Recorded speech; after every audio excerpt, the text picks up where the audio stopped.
नमस्कार दोस्तों, YouTube के मेरे चैनल यूपी बोर्ड पढ़ाई में आपका स्वागत है। अभी तक आपने मेरे चैनल को सब्सक्राइब नहीं किया है तो प्लीज़ मेरे चैनल को सब्सक्राइब करें। अगर यह वीडियो अच्छी लगे तो लाइक ज़रूर करें तथा कमेंट करके ज़रूर बताएं कि आपको यह वीडियो कैसी लगे और अपने दोस्तों में जितना से जितना हो सके वीडियो को शेयर करें। तो दोस्तों, हम लोग पढ़ रहे थे क्लास 11 का फिजिक्स चैप्टर 10 तरलों में यांत्रिक गुण। तो उसमें आज हम पढ़ने वाले हैं अंतरा आणविक ससंजक एवं आसंजक बल। तो चलिए वीडियो को स्टार्ट करते हैं। तो दोस्तों, जो आज का हमारा टॉपिक है वह है अंतर आणविक ससंजक एवं आसंजक बल। इससे पहले आप लोगों ने भी क्लास 7 या 8 में ससंजक एवं आसंजक बल पढ़े होंगे। तो जो हम जानते हैं कि किसी भी पदार्थ अणुओं से मिलकर बना होता है और वह अणु स्वतंत्र रूप से होते हैं और वह एक दूसरे को आकर्षण करते हैं। तो अंतरा आणविक जो ससंजक और आसंजक बल है वह हमारा आकर्षण बल से ही संबंधित है। तो सबसे पहले हम ससंजक बल देखेंगे, उसके बाद हम आसंजक बल देखेंगे। तो एक ही पदार्थ के अणुओं के बीच कार्य करने वाले आकर्षण बल को ससंजक बल कहते हैं तथा भिन्न भिन्न पदार्थों के अणुओं के बीच कार्य करने वाले बल को हम आसंजक बल कहते हैं। मतलब कि जो अणु थे वह एक दूसरे को आकर्षण कर रहे थे, तो अगर एक ही पदार्थ के अणुओं के बीच आकर्षण बल लगेगा तो वहाँ हमारा ससंजक बल होगा। और अगर भिन्न भिन्न पदार्थों के बीच, मतलब कोई 2 पदार्थ या 3 पदार्थ के अणुओं के बीच अगर आकर्षण बल लगेगा तो वहाँ हमारा आसंजक बल होगा।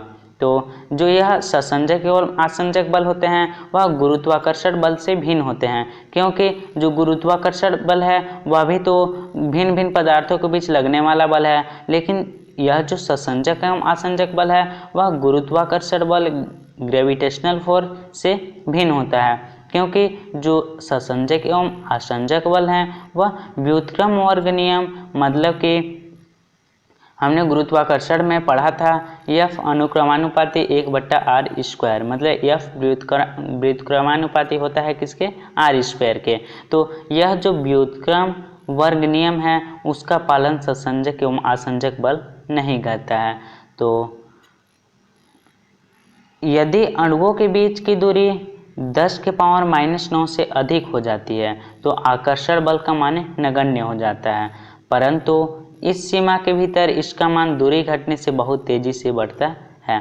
मतलब कि इसमें कह रहा है कि मान लीजिए यह कोई पदार्थ है, तो पदार्थ के अणु मान लीजिए यह इतने सारे हैं, तो अगर इन अणुओं के बीच अगर 10⁻⁹ यह एक 10⁻⁹ मीटर यह लंबाई है, तो अगर इतनी लंबाई दूर तक अणु आकर्षण बल कार्य करेगा, इसके दूर आकर्षण बल बिल्कुल कार्य नहीं करेगा।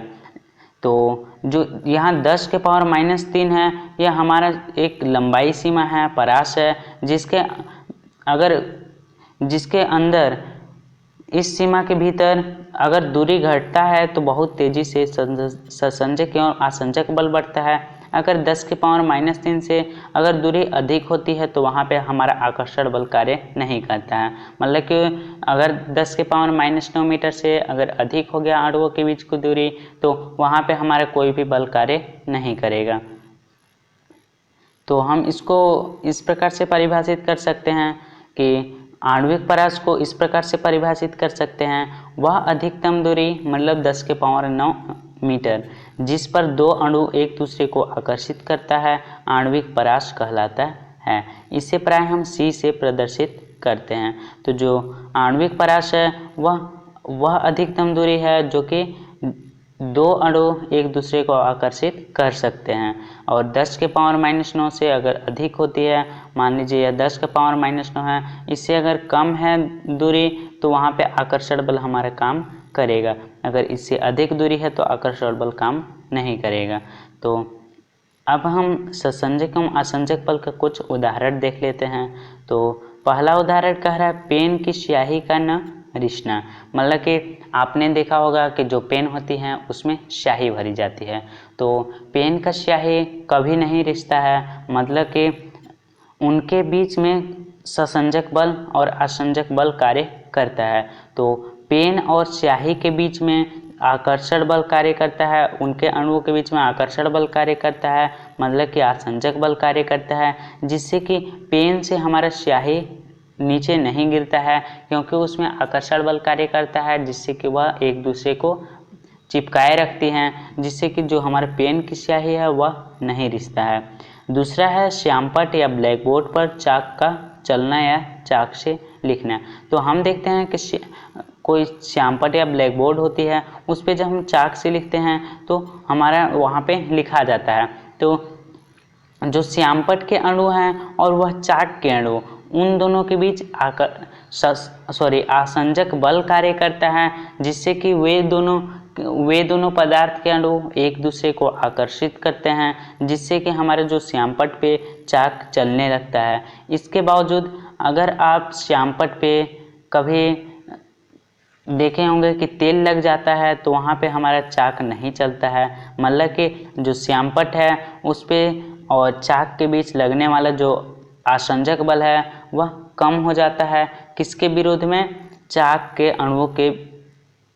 अणुओं के आकर्षण बल मतलब संसंजक बल के सापेक्ष जो श्यामपट्ट और चाक के बीच आसंजक बल है उसका मान कम हो जाता है, जिससे कि हमारे श्यामपट्ट पर चाक नहीं चलता है। तीसरा पेन है पेन द्वारा कॉपी पर लिखना।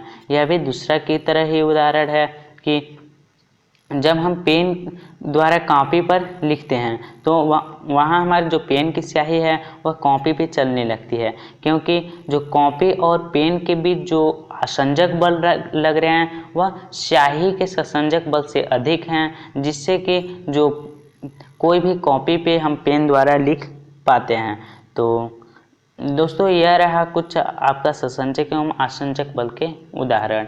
तो आज के लिए बस इतना है दोस्तों। आई होप आपको संसंजक एवं आसंजक बल समझ में आया होगा। अगर यह वीडियो अच्छी लगी होगी दोस्तों तो प्लीज़ लाइक ज़रूर करें, तथा अभी तक चैनल को सब्सक्राइब नहीं किया है तो प्लीज़ चैनल को सब्सक्राइब ज़रूर करें।